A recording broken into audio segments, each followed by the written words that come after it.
today we will be starting off with the very first unit, which is living with hazards. Okay. So can you describe what is hazard?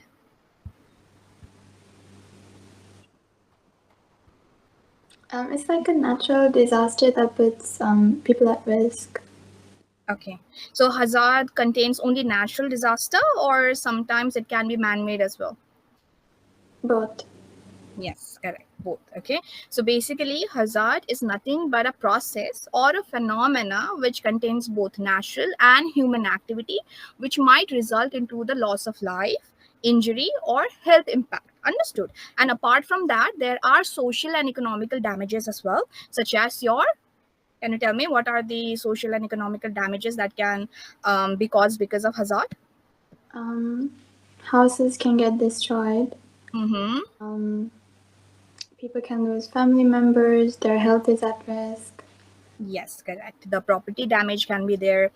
There can be social and economic disruption as well, right? And then one of the most important part is the environmental degradation. Okay, so any kind of activity, whether it's natural or human, that results into all this kind of situation is known as hazard. Understood?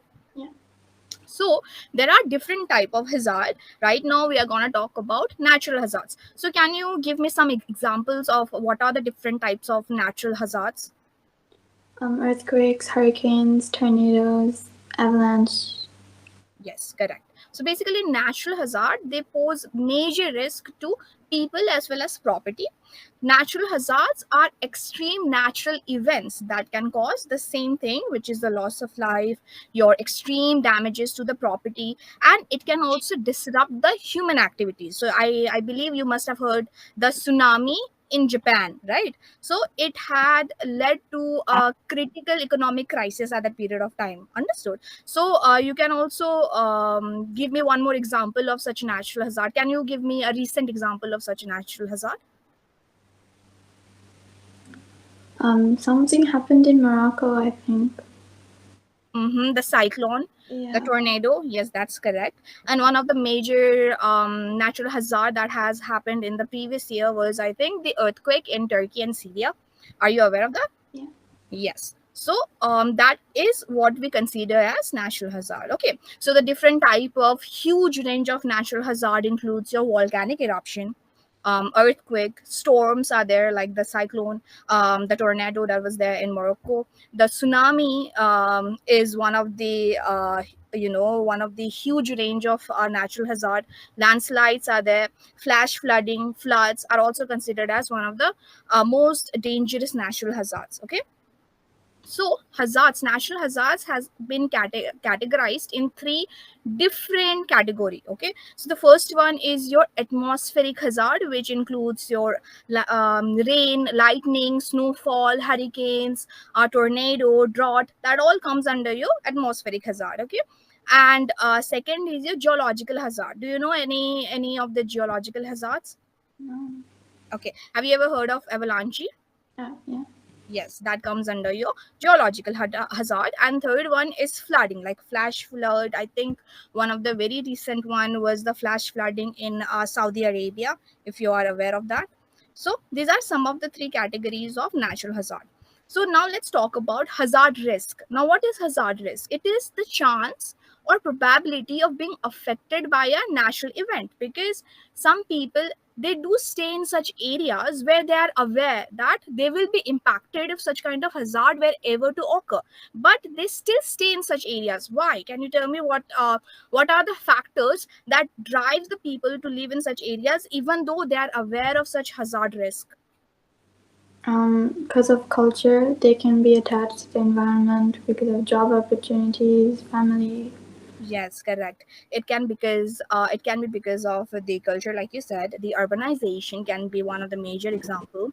Poverty can also be one of the major reason why they are staying in such areas. The climate change can also result into a sudden hazard that can affect the entire community. Farming is also one of the major reason why people choose to live in such areas. So let me give you an example for it as well. So the Ganga Delta, which is near to Bangladesh, it is very fertile and people like to cultivate in such area, and the rice that they can grow in such areas are of high quality. So even though whenever it rains there is a very high chance of flooding, but people still choose to live in this area because of the profit that they are getting. Okay, so these are some of the example of why people choose to live in such area even though they are aware of the hazard risk. Understood? Yeah. Now we're going to talk about tectonic hazards. Can you give me some example of what are the tectonic hazards? Earthquake, Yeah, earthquake is one of the example. One more. tsunami, Yes, tsunami. And volcano eruption is also one of the example of tectonic hazards. Okay, so earthquake and volcanic eruption are the result of physical processes.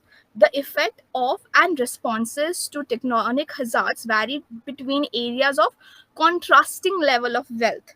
So, for example, previously when the Japan economy was not so developed, so at that period of time when there was a tsunami, most of the property were damaged, most of the people were killed, right?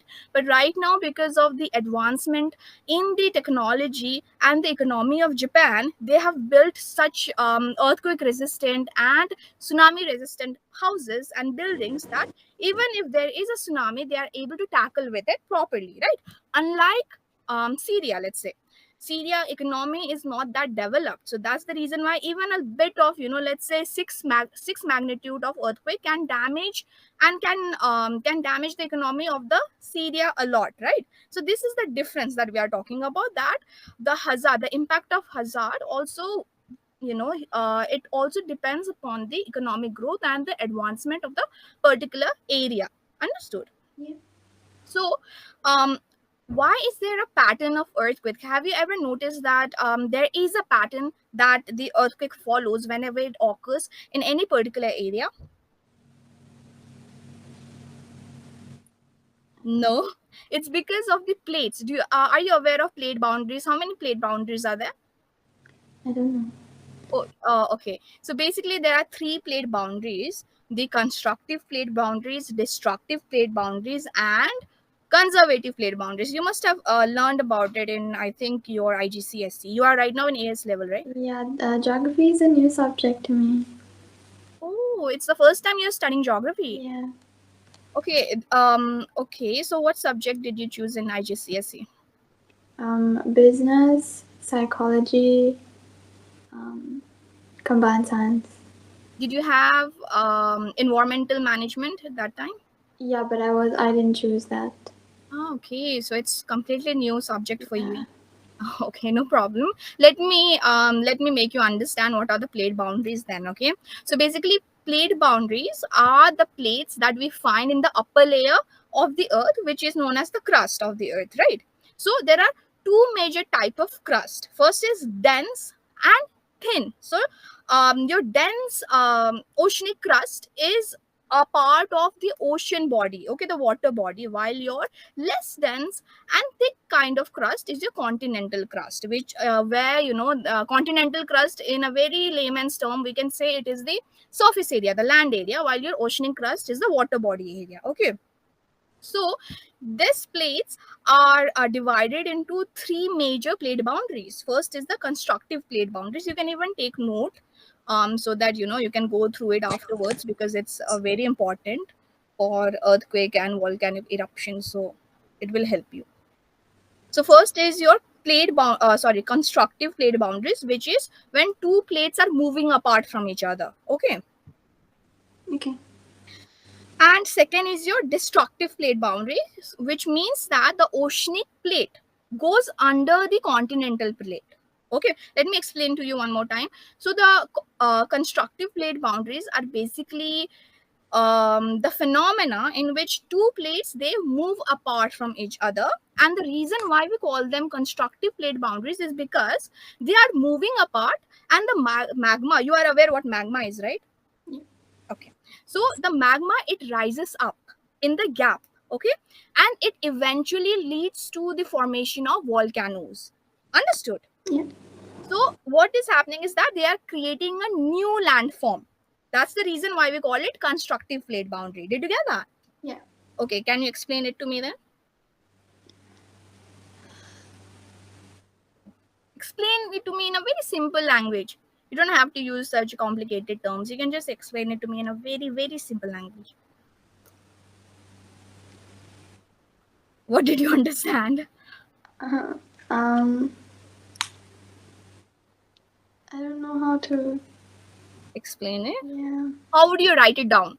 Like, usually whenever you sit for your exam, do you mug it up or do you write whatever you have understood? How do you give your exams? For my subjects, they're really just case studies, so I don't have to think. You don't have to think. So the case studies as well, you have to write about what happened to that particular area, right? So you have to think and then you are writing it down. It's there up your mind, right? Or do you just mug it up? You not like that, right? Most of the time, yeah, because they just give us like a scenario and they tell us to link it in business and psychology. Okay. We don't really have to. Okay, let me explain it one more time to you. The reason why we call it a constructive plate boundary is because when two plates are moving apart from each other, the magma that is coming from the from inside of the earth crust, it rises up. Okay, when it rises up, it is in a liquid format, but as the air pressure changes and it becomes lower, what happens? It solidifies. So when it solidifies, it creates a new formation of a landform, whether it's a volcano or just a simple landform. So it gives rise to a new landform. That's the reason why we call it a constructive plate boundaries. Okay. Okay. So one example that I can give for constructive plate boundary is Mid-Atlantic Ridge. Have you ever heard about this landform before? No. Okay. So Mid-Atlantic Ridge is one of the most popular example for constructive plate boundaries, which we can find in Iceland. Okay. Now, second is, did you understand now what is constructive plate boundary? Yeah. Now, can you tell me? It's when two plates move apart from each other. Yes. And the magma rises and it creates like a firm, like a solid layer. Either a solid layer or a volcano. Okay, it depends upon the particular area. Understood? Yeah. So that's the reason why we call it a constructive plate boundary. It also has one more name, which is known as divergent. Constructive plate boundary or divergent plate boundary. It's the same thing. It just has two names, but it's the same thing. Okay, constructive or divergent. Understood? Yeah.